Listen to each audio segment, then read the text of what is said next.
Good morning, friends.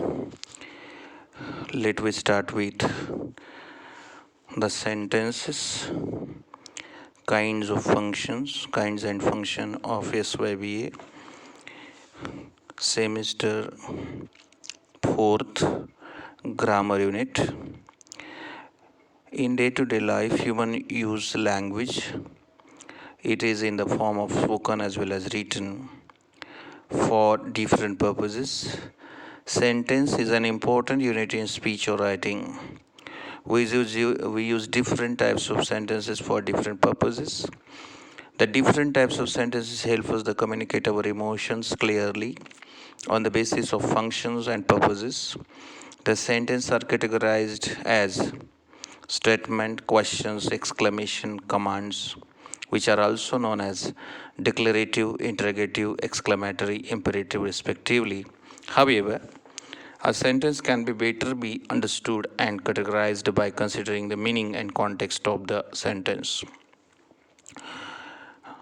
द्वितीय वर्ष कला वर्गाच्या ग्रामर युनिटचा पहिला भाग सेंटेन्स काइंड अँड फंक्शन्स प्रकार आणि त्याचे गुणधर्म. मित्र हो, माणूस आपल्या मानवी जीवनामध्ये भाषा, बोलीभाषा आणि लिहिण्याची भाषा अशा दोन माध्यमातून भाषा ओळखत असतो आणि त्याच्यासाठी त्याला वाक्य आणि बोलण्यासाठी वाक्याची गरज पडते. मग ते लिहिताना असो अथवा बोलताना असो.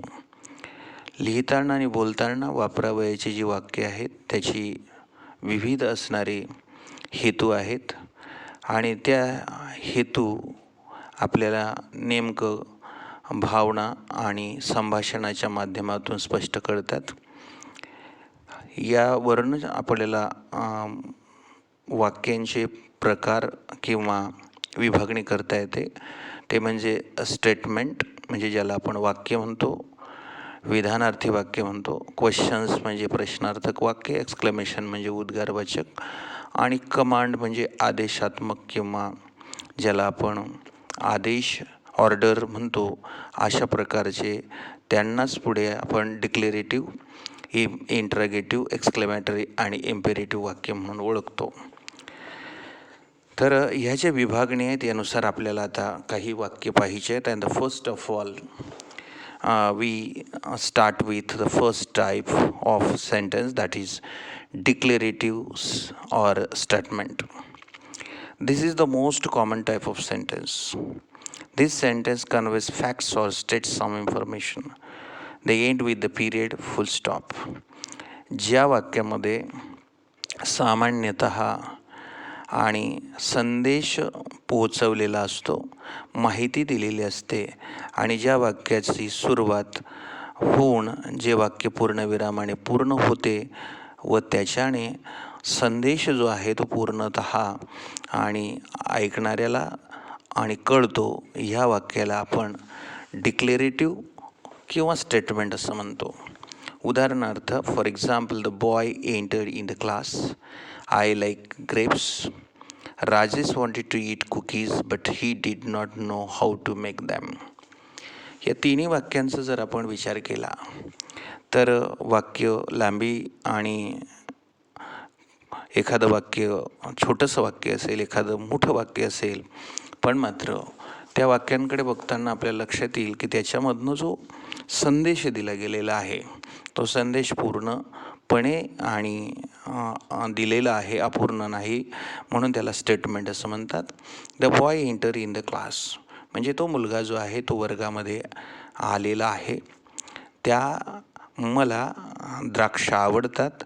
राजेशला सुद्धा कुकीज किंवा बिस्किटं खायला आवडतात, पण मात्र त्याला हे नाही माहिती की ते कसे बनवतात. म्हणजेच की वाक्यात असणारा जो अर्थ आहे, the meaning and the communication which has been takes place in the sentence itself conveys that from the above example it is clear that the sentence conveys the facts of or opinion. काही ठिकाणी वस्तुस्थिती दाखवली आहे तर काही ठिकाणी दृष्टिकोन आहे. अशा प्रकारची जी वाक्य असतात त्या वाक्यांना काही वेळा साधे वाक्य किंवा संयुक्त वाक्य, ज्याला आपण सिम्पल सेंटेन्स आणि कंपाऊंड सेंटेन्स असंही म्हटलं जातं. As in the last example as well, it can be in any tense. आता हे जे वाक्य आहेत, साधं वाक्य किंवा संयुक्त वाक्य, हे वाक्य कोणत्याही काळातील वाक्य असू शकतं. A declarative sentence or a statement follows normal. Declarative आणि स्टेटमेंट जे असतं त्याची जनरली रचना अशी असते, S plus V plus O oblique A oblique C, असं त्याचा पॅटर्न किंवा त्याची असणारी घडण असते. यस म्हणजे सब्जेक्ट, व्ही म्हणजे व्हर्ब, ओ म्हणजे ऑब्जेक्ट, ए म्हणजे आणि कॉम्प्लिमेंट आणि ॲडव्हर्बियल अशा प्रकारचं पॅटर्न असू शकतं. ॲडजेक्टिव्ह पण त्याच्यामध्ये असतो. म्हणजे कर्ता, क्रियापद, कर्म, अकर्म आणि काही वेळा क्रियाविशेषण किंवा विशेषण अशा प्रकारचं वाक्यामध्ये रचना असते. याची नेमकी गुणधर्म काय आहेत? Functions of declarative or the statement to state the fact or share an information. या वाक्यांमधून आपल्याला एखादी वस्तुस्थिती आणि एखादी माहिती दिली जाते आणि या ठिकाणी आपल्याला पेज नंबर 121 टेक्स्टमधल्या उदाहरण लिहिलं आहे. The earth moves round the sun. पृथ्वी सूर्याभोवती फिरते हे त्रिकालाबाधित सत्य, that is universal truth. Amitabh is a great actor, हा एक ओपिनियन किंवा एक त्याचा दृष्टिकोन आहे. ग्रॅहम बेल इन्व्हेंटेड टेलिफोन, हे वाक्य आपल्याला माहिती दर्शवत आहे. म्हणून पहिलं फंक्शन आपल्याला लक्षात येईल की ज्या असणाऱ्या वाक्यामधनं आणि संदेश किंवा त्रिकालाबाधित सत्य, दृष्टिकोन, माहिती पुरवली जाते, त्याला आपण डिक्लेरेटिव्ह सेंटेन्स किंवा स्टेटमेंट म्हणतो. दुसरं त्यातला आणि फंक्शन आपल्याला सांगता येईल की you can keep the novel with you if you want and you may opt for FIB English. याच्यामध्ये सजेशन आहे, सूचना आहे. Whatever you like, you should select accordingly. It is not any kind of a force. It means that there must be a suggestion in the declarative sentence. To give advice, आणि एखाद्या वाक्यामध्ये सल्ला दिलेला असतो. Anurag should specialise in statistics. You should better go to the Oxford University for higher studies. आणि याच्यामध्ये ह्या वाक्यामध्ये आपल्याला सल्ला दिलेला आहे वरती आणि सूचना दिलेली आहे. सूचना आणि सल्ल्यामध्ये फरक आहे की जर तुम्हाला हवं असेल तर तुम्ही ते करू शकतात, ही सूचना असते. पण मात्र तुम्ही हे केलंच पाहिजे, हे तुमच्या फायद्याचं आहे, हे आपल्याला आणि सल्ल्यामध्ये सांगता येतं. म्हणून पहिलं जे आहे ते इन्फॉर्मेशन, दुसरं म्हणजे सजेशन, तिसरं म्हणजे गायडन्स, चौथं म्हणजे विनंती आणि पाचवं म्हणजे आज्ञाधारकपणा. अशा प्रकारची आपल्याला काही गुणधर्म सांगता येतील. त्यापैकी आपण सल्ला, ॲडव्हाईसपर्यंत आलो होतो. पुढचं रिक्वेस्ट, जर आपल्याला एखाद्याची विनंती किंवा एखाद्याला विनंती करायची असेल त्यासाठी सुद्धा डिक्लेरेटिव्ह सेंटेन्सचा वापर आपल्याला केलेला दिसतो. I would like to have a glass of water, please. Please give me a side. Please have a seat. Please go and fetch the water. असे अनेक वाक्य आपल्याला करता येतील की ज्याच्यामध्ये विनंती आणि अर्ज असतो. अशी वाक्यसुद्धा खरं म्हणजे डिक्लेरेटिव्ह सेंटेन्स असतात. आणि obligation, we must attend the classes, म्हणजे याच्यामध्ये प्रामाणिकपणाने, चांगुलपणाने केलेलं आव्हान असतं की we means student must attend the classes. विद्यार्थ्यांनी क्लासमध्ये हजर राहायला पाहिजे, शिक्षकांनी शिकवलं पाहिजे, दुकानदारांनी सर्वांशी प्रामाणिक असलं पाहिजे, डॉक्टरांनी सर्वांना चांगली ट्रीटमेंट दिली पाहिजे. I ought to complete the work today only. मी ते काम आजच पूर्ण केलं पाहिजे. This is how the sentence use for the obligation, request, advice, suggestion, as well as information, and state the facts. This is what the function of the declarative sentence. हे आपल्याला declarative sentence किंवा ज्याला विधानवाक्य, statement आपण म्हणतो, हा प्रकार झाला. दुसरा प्रकार वाक्यामध्ये आहे इंटरोगेटिव्ह सेंटेन्स. इंटरोगेटिव्ह सेंटेन्स म्हणजे प्रश्नार्थक वाक्य. प्रश्नार्थक किंवा ज्याला प्रश्न असंही म्हणतो आपण. Interrogative sentences interrogates to ask the question. These are direct questions and they are punctuated at the end of the sentence with the question marks. जसं आपण डिक्लेरेटिव्ह सेंटेन्स पाहिलं की ज्याच्या शेवटी पूर्णविराम असतो, तसं इंटरगेटिव्ह सेंटेन्सच्या शेवटी आपल्याला प्रश्नचिन्ह दिसतं किंवा प्रश्नार्थक वाक्य असंही त्याला म्हटलं जातं. Why does the sun shine? Whose dog is that? Where are you going? Whose son is he? Are you coming? Who are you? अशा प्रकारचे जे प्रश्न आहेत, many interrogative sentences starts with question words. म्हणून व्हाय, हुज, वेअर, व्हॉट अशा प्रकारच्या WH शब्दांनी जे प्रश्न तयार झालेले असतात ते पण इंटरगेटिव्ह क्वेश्चन असतात. तर बाकीचे काही प्रश्न जे आहेत ते मात्र येस नो टाईपचे क्वेश्चन असतात, ज्याच्यामध्ये सुरुवात जी आहे ती आपल्याला मुख्यतः सहाय्यकारी क्रियापदांनी झालेली दिसते. Are you coming tomorrow? Is he at home? Will you come with me? Are you going to Pune tomorrow? अशा प्रकारची जी वाक्य आहेत त्याच्यामध्ये in interrogative form auxiliary verbs precedes the subject which is then followed by the main verb. आणि मग W H क्वेश्चनमध्ये असलेला W H शब्द काढला तर त्याच्यानंतर उरलेलं जे वाक्य असतं जनरली तशा पद्धतीने ज्या वाक्याची सुरुवात मग त्याच्यामध्ये ॲम इज आर असेल, कदाचित हॅव हॅज असेल, वॉज वेअर असेल, असे वेगवेगळ्या प्रकारचे सहाय्यकारी क्रियापदाने सुरुवात होणाऱ्या प्रश्नांना आपण इंटरगेटिव्ह क्वेश्चन म्हणतो, पण त्याला येस नो टाईप क्वेश्चन म्हणतात. Are you coming? Is you writing? It is important to remember that interrogative sentence still require noun and verb to complete. खरं म्हणजे वरती आपण पाहिलं आर यू कमिंग टुमारो हे वाक्य पूर्ण प्रश्नार्थक होतं, पण आर यू कमिंग इथं मात्र ते इनकम्प्लीट दिसतं आहे. इज ही रायटिंग इथं इनकम्प्लीट दिसतं. आणि म्हणून वाक्य पूर्ण करण्यासाठी नामाची गरज असते. For example, did you complete the assignment? तुम्हाला दिलेला होमवर्क पूर्ण केला आहे का? Have you heard this sound? The sound हा आवाज तुम्ही ऐकला का? तर अशा प्रकारची जी वाक्य असतात म्हणजे एकूणच डब्ल्यू एच क्वेश्चन आणि येस नो टाईप क्वेश्चन अशा प्रकारची वाक्य असतात, ज्याच्यामध्ये काही ठिकाणी डब्ल्यू एच शब्द वापरलेले असतात, काही ठिकाणी सहाय्यकारी क्रियापद वापरले असतात, पण मात्र वाक्यामध्ये क्रियापदानंतर नाम आलं तरच त्या वाक्याला पूर्णता येते असं आपल्याला दिसतं. मग या वाक्याचे नेमके आपल्याला गुणधर्म काय सांगता येतील? तर प्रश्नार्थक वाक्य कशासाठी वापरले जातात? आस्किंग क्वेश्चन्स, जनरली प्रश्न विचारण्यासाठी. Are you married? Whose house is this? म्हणजे तुमचं लग्न झालं आहे का? तुम्ही शाळेत जातात का? तुम्हाला हे हवं आहे का? डू यू लाईक दिस? अशा प्रकारचे प्रश्न हे आपण जनरली विचारतो. For making request, asking permission. May I come all? May I call you with your surname? Will you please sit there? May I come in?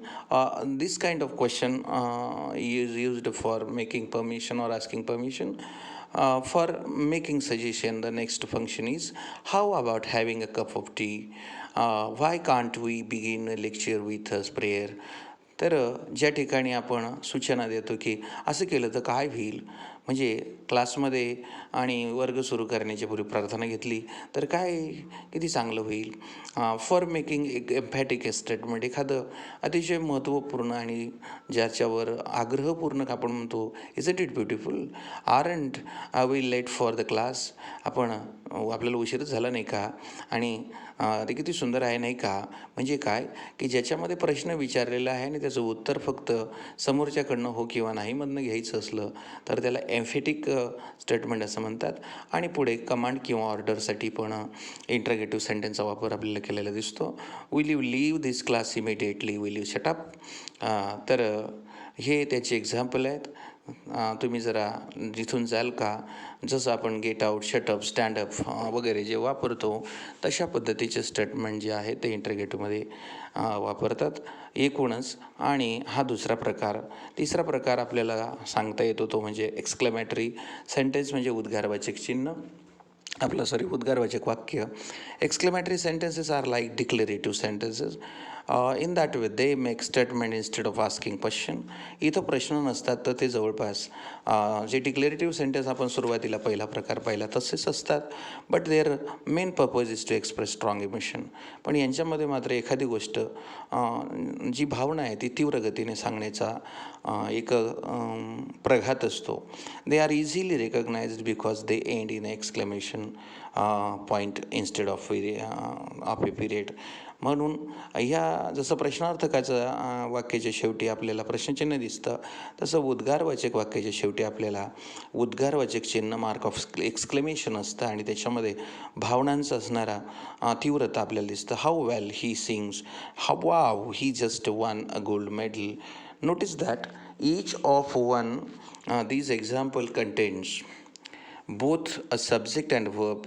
ह्या वाक्यांमध्ये आपल्याला कर्ता आणि क्रियापद हे दोघं दिसतात, which is still required for complete sentence. तरी मात्र हे वाक्य पूर्ण झालेलं असतं.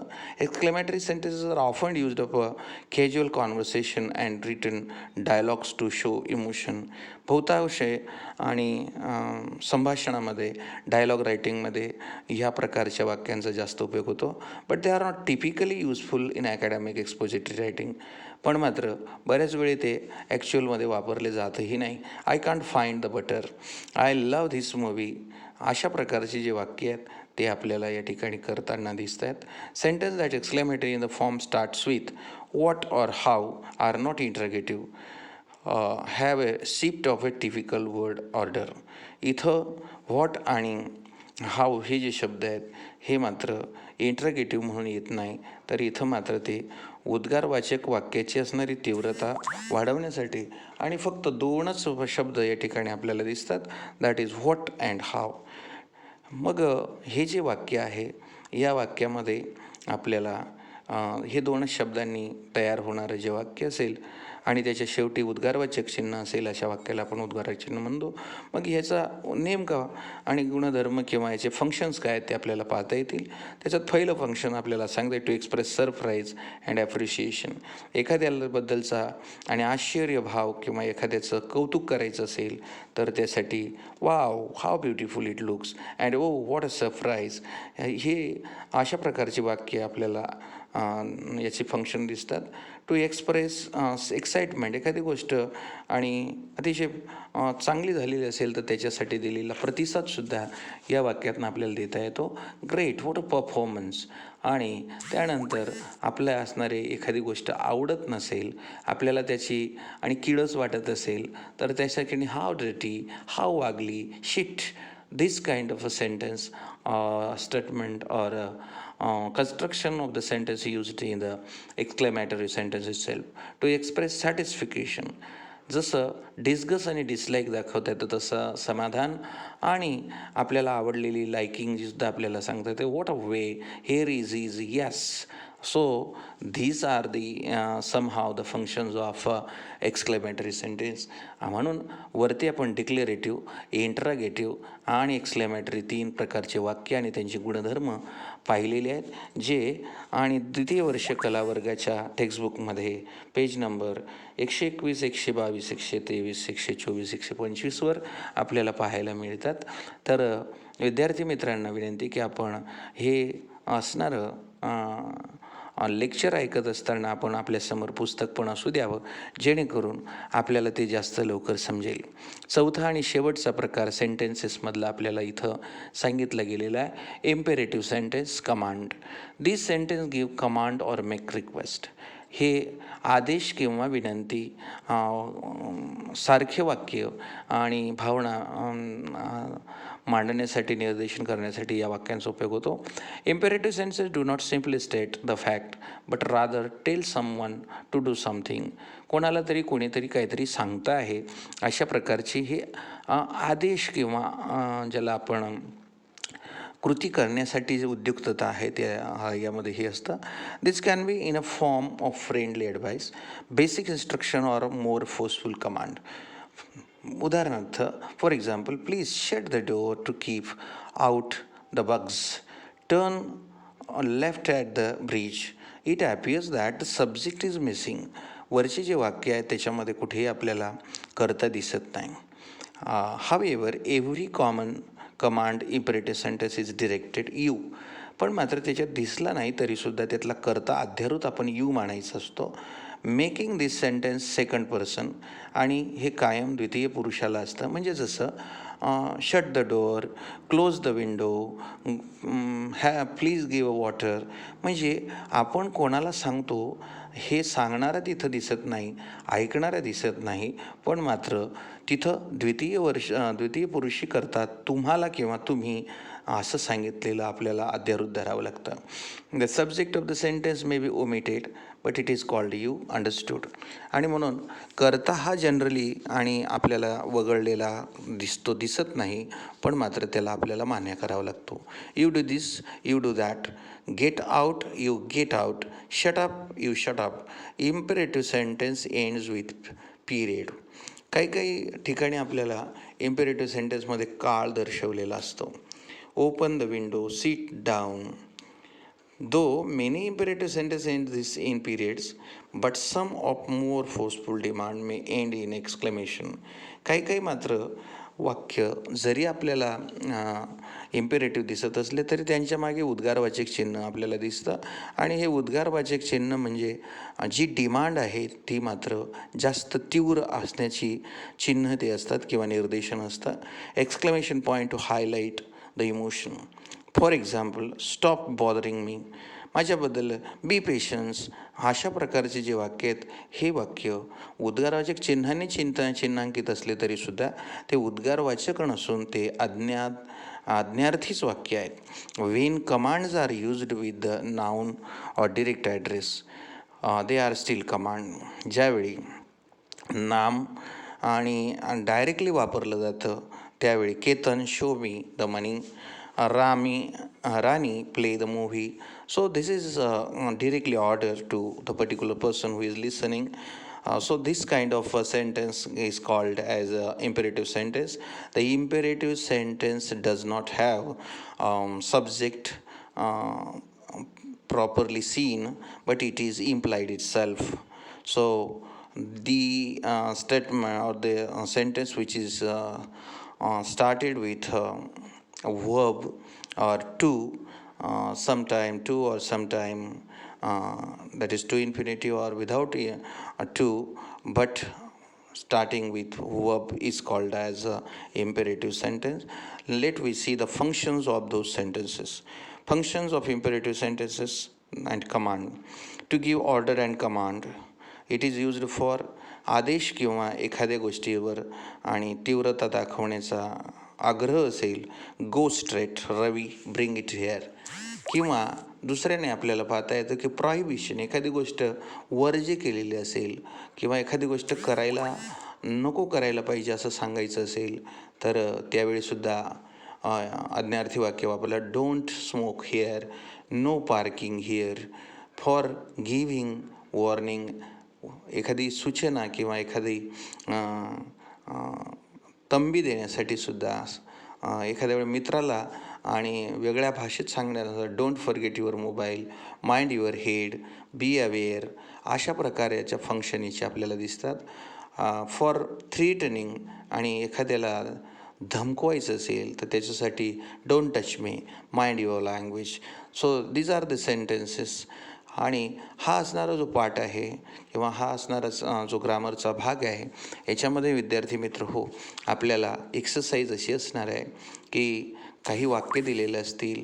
People gave off universally honoured hobbies of patwari and turned to this department, make it इंट्रगेटिव्ह.